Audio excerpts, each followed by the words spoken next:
혹시 지금 직장 생활 중이신가요? 혹은 과거에 직장 생활을 해보셨나요? 그렇다면 공감될 만한 직장 생활 어록을 몇 가지 말씀드려보겠습니다. 평가는 공정하지 않다. 포기하면 편하다. 우리는 남이다. 맞고 틀리고는 분위기가 결정한다. 배울 것은 기술보다도 버팀이다. 가는 말이 고우면 사람을 얕본다. 만병의 근원은 회사이다. 참으면 참나무가 된다. 헌신하면 헌신짝 된다. 기쁨을 나누면 질투가 되고 슬픔을 나누면 약점이 된다. 원수는 회사에서 만난다. 어떤가요? 공감이 많이 되시나요? 직장 생활이라는 것이 참 어렵고 다른 사람들 마음이 내 맘 같지 않다는 것을 나타내는 말들입니다. 그리고 내 맘 같지 않은 그 모든 중심에는 나와 맞지 않는 사람들이 있습니다. 직장 생활이 힘들고 어려운 가장 큰 이유는 대인관계라는 것입니다.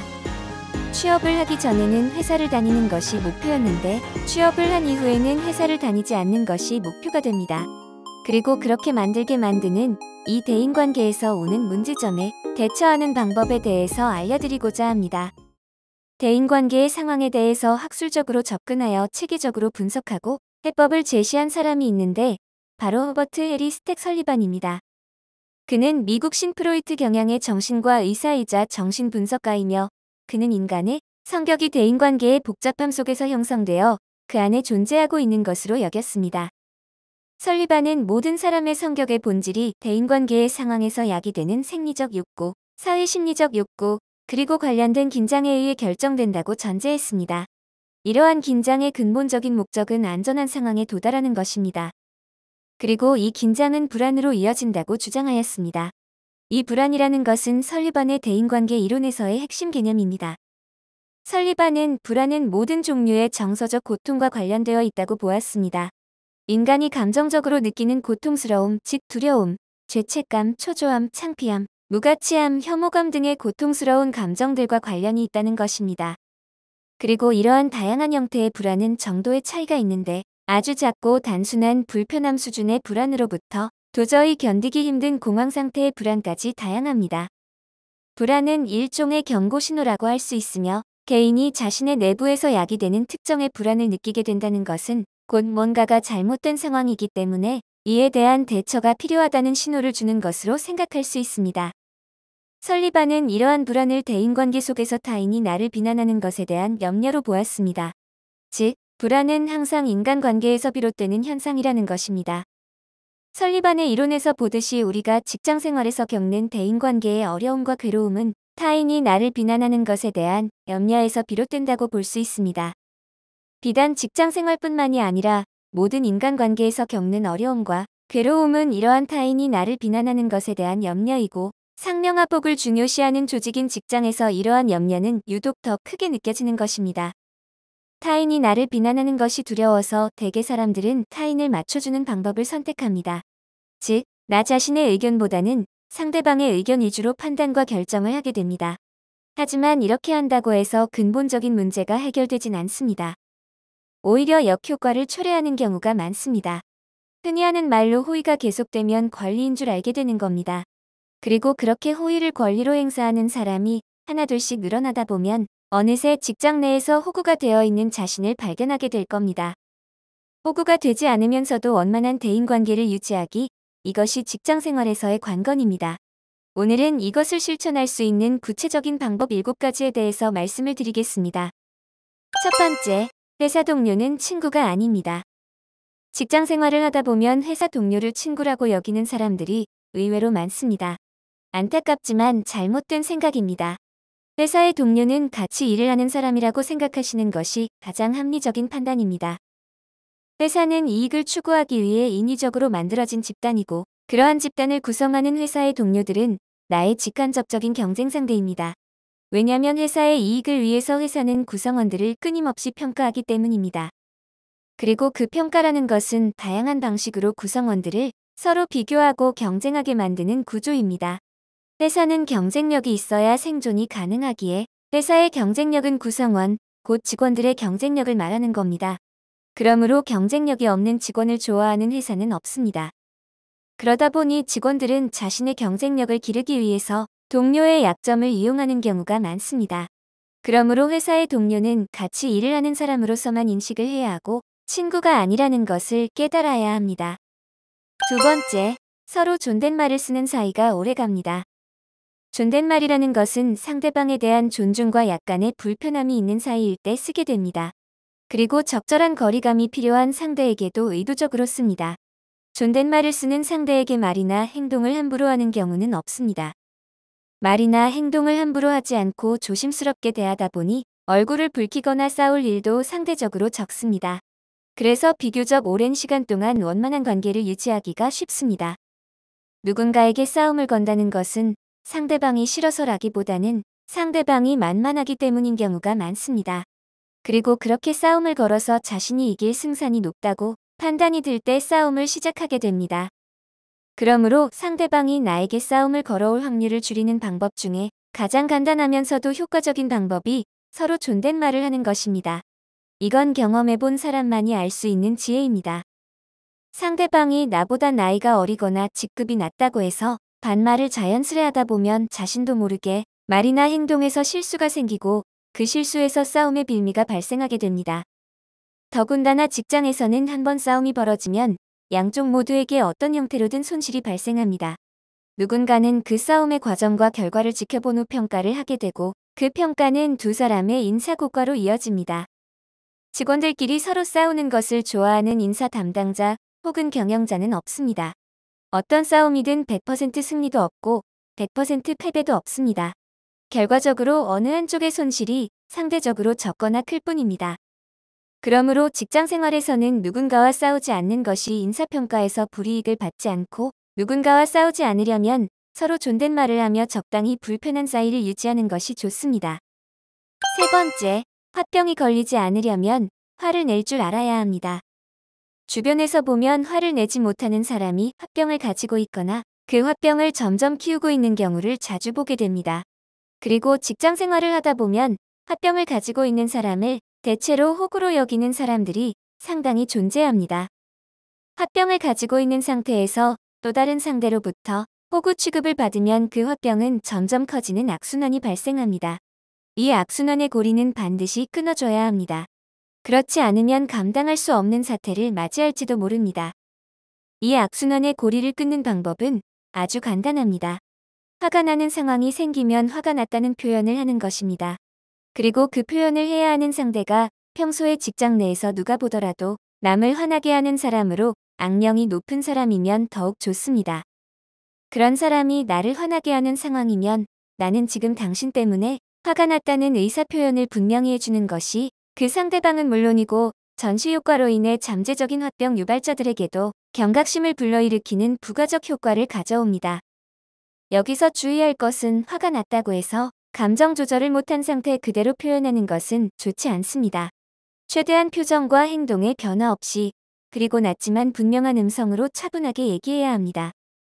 그리고 그렇게 말하는 것은 하루아침에 되지 않으므로 평소에 충분히 연습을 해두는 것이 필요합니다. 화가 나는 가상의 상황에 대해서 짧은 대본을 써놓고 혼자서 거울 앞에서 차분하게 읽는 방법을 반복할 것을 권장합니다. 이는 실전을 대비해서 평소에 꾸준히 훈련을 해두는 것입니다. 머릿속으로만 훈련하면 효과가 없습니다.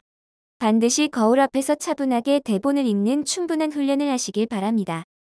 이것은 군인들이 전쟁을 대비하여 평소에 훈련을 하는 것과 매우 흡사한 원리입니다. 훈련의 핵심은 반복 숙달입니다. 그리고 이 훈련이 평소에 꾸준히 되어 있다면 실전에서 아주 자연스럽게 적용할 수 있습니다. 그리고 이 실전을 성공적으로 마치면 당신의 직장 생활이 이전과는 비교할 수 없을 정도로 편하고 수월해질 겁니다. 실제의 경험에서 하는 조언이니 믿으셔도 됩니다. 네 번째, 직장 동료들은 퇴사 후 거의 서로 연락을 하지 않습니다. 이것은 직장의 동료가 내 인생의 동료가 되지는 않는다는 것을 의미합니다. 아주 간혹 직장에서 만난 동료가 인생의 절친이 되기도 하고 인생의 반려자가 되는 경우도 있습니다. 하지만 그건 5% 미만의 확률입니다. 대다수의 직장 동료는 퇴사와 함께 서서히 기억 속에서 잊혀져 가는 존재가 됩니다. 간혹 누군가의 결혼식이나 장례식 등의 경조사에서 만나게 되는 경우가 발생하기도 하지만 염두에 둘 만한 경우의 수는 아닙니다. 왜냐하면 그 결혼식이나 장례식에 참석하는 예전의 직장 동료들은 대부분 눈도장이나 품앗이인 경우이기 때문입니다. 그리고 개인적인 의견으로는 예전 직장 동료의 경조사에는 참석하지 않아도 된다는 말씀을 드리고 싶습니다. 정답은 아니지만 공감하는 사람들은 많을 겁니다. 이렇듯 퇴사 후에는 서로 얼굴 볼 일도 연락할 일도 없는 사람과 억지로 친하게 지낼 필요가 없다는 얘기입니다. 그저 나중에 어디선가 다시 만나더라도 서로 많이 불편하지 않을 정도의 관계만 유지하면 되는 겁니다. 5번째, 회사에 그냥 돈 벌기 위해 다니는 사람들이 회사를 오래 다닙니다. 이런 사람들의 특징은 자신의 에너지를 회사 생활에 많이 쏟지 않습니다. 일을 할 때도 자신이 월급을 받는 만큼만 일하고 사람들에게 사적인 정을 주지 않으며 회사에 큰 기대도 실망도 하지 않습니다. 그러다 보니 회사 생활에 지치지 않습니다. 반면에 회사 생활에 에너지를 많이 쏟는 사람들은 쉽게 지치게 됩니다. 일을 할 때도 많은 에너지를 쏟고 여러 사람과 많은 사적인 감정을 주고받습니다. 문제는 그 결과값입니다. 그렇게 에너지를 쏟은 만큼 좋은 결과가 나오면 다행인데 그렇지 않은 경우가 더 많습니다. 생각만큼 사람들이 자신의 의도처럼 호응이나 협조를 해주지 않고 업무적인 성과도 기대 이하가 되는 상황이 발생합니다. 자신이 많은 에너지를 쏟으며 기대했던 만큼의 반응 혹은 성과가 없으니 실망으로 이어지고 그 실망들이 쌓여 회사를 금방 퇴사하게 됩니다. 회사를 오래 다니고 싶으면 그냥 돈 벌러 다닌다는 생각으로 다니시길 바랍니다. 그리고 회사의 동료들에게 많은 기대도 하지 말고 실망도 하지 말기 바랍니다. 왜냐면 그들은 돈을 벌기 위해 모인 사람들인데 그 이상을 당신이 기대한다면 그들은 당신을 부담스러워하기 때문입니다. 6번째, 회사는 쓸모없는 사람이다 싶으면 자진 퇴사하게 만듭니다. 해고는 절차도 번거롭고 경우에 따라서는 비용도 발생합니다. 그래서 회사는 불필요하다고 판단되는 사람은 이런저런 이유를 갖다 붙이면서 정신적으로 압박하여 근로자 스스로 퇴사를 하게 만듭니다. 회사의 관점에서 본다면 직원들은 크게 4등급으로 분류됩니다. 1등급, 일도 잘하고 대인관계도 좋은 사람. 2등급, 일은 잘하는데 대인관계가 안 좋은 사람. 3등급, 일은 못하는데 대인관계는 좋은 사람. 4등급, 일도 못하고 대인관계도 안 좋은 사람. 회사는 대체로 3등급이나 4등급을 대상으로 정신적으로 압박하여 근로자 스스로 퇴사를 하게 만드는 방법을 씁니다. 특히 4등급은 퇴출 영순위에 해당합니다. 그런데 예외도 있습니다. 4등급인데 인사결정권자의 비위를 잘 맞춰주고 아부를 잘하면 오래도록 생존하기도 합니다. 암튼 직장을 다니는 사람이라면 일을 잘하는 것은 기본이 되어야 합니다. 일만 뚝소리 나게 잘해도 저런 굴욕을 당하는 일은 없습니다. 일 잘하는 방법에 대한 꿀팁을 하나 드리자면 일 잘하는 사람을 눈여겨보고 그 방법 그대로 따라하는 것입니다. 일 못하는 사람은 대체로 고집이 세고 눈치가 없습니다. 일 잘하는 방법을 누군가가 알려주어도 자신만의 방법을 고집하는 경우도 많습니다. 하지만 일 잘하는 사람은 눈치가 매우 빠르고 융통성이 있습니다. 누군가가 일을 잘하면 그 방법을 재빠르게 그대로 적용을 하거나 응용하여 더 좋은 방법을 찾아냅니다. 그러므로 회사의 입장에서 쓸모가 없다고 판단하는 사람은 눈치가 없어서 일도 못하고 고집도 세고 인간관계도 안 좋은 최악의 부류라는 겁니다. 7번째, 직장에서는 고급 인력이 되는 것이 중요합니다. 회사는 남들이 하기 싫어하는 일을 하는 사람보다는 남들이 못하는 일을 하는 사람에게 대접을 잘해줍니다. 그런 사람들을 고급 인력이라고 합니다. 자신이 고급 인력인지 아닌지는 그렇게 판단하면 됩니다. 내가 하는 일은 남들이 하기 싫어하는 일인가, 남들이 못하는 일인가. 전자에 해당하는 사람은 후자가 되도록 노력해야 합니다. 회사는 고급 인력을 함부로 대하지 않습니다. 그리고 연봉 협상을 할 때도 고급 인력은 그 회사 말고도 여러 선택지가 있기에 유리한 위치에 있습니다. 설령 그 회사와 연봉 협상이 결렬되더라도 이직하는 것에 대한 부담도 없는 편입니다. 그리고 고급 인력은 어느 회사를 가더라도 여유 있고 편안한 직장 생활이 가능합니다.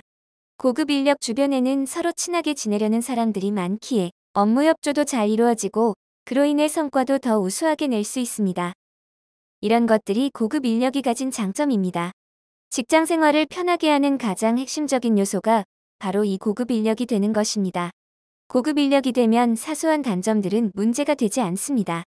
성격이 좀 까다롭거나 일 처리가 좀 늦거나 심지어는 근태가 좀 좋지 않더라도 회사는 크게 문제 삼지 않습니다.